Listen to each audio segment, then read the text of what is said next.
বন্ধুসকল, আজি আহিছোঁ বৈশিষ্ট্য চাৰিআলিৰ ওচৰত থকা পাভিকা আখল নামৰ হোটেলখনলৈ। আজিৰ পৰা প্ৰায় 1 বছৰমান আগতে এই বন্ধু হিৰকে খোলা পাভিকা আখলত আগতে কেইবাবাৰো ভাত খাইছোঁ যদিও ভিডিঅ' বনোৱা হোৱা নাছিল।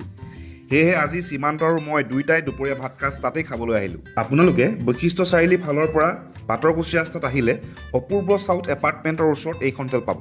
ৰাস্তাৰ একেবাৰে কাষতে আছে। হোটেলখনত সোমাই গৈ প্ৰথমে পাব তেওঁলোকৰ কিটচেনটো।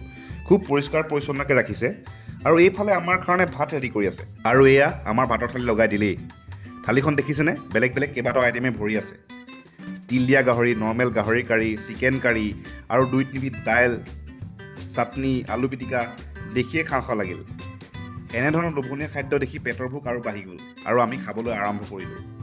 এতিয়া প্ৰথমতে তিল দিয়া গাহৰি আৰম্ভ কৰিছোঁ। সঁচাকৈ মজা টেষ্ট হৈছে। অলপ চালাড লৈ ল'লোঁ। তাৰপিছত ল'লোঁ চিকেন। খুব টেষ্টি চিকেন বনাইছে।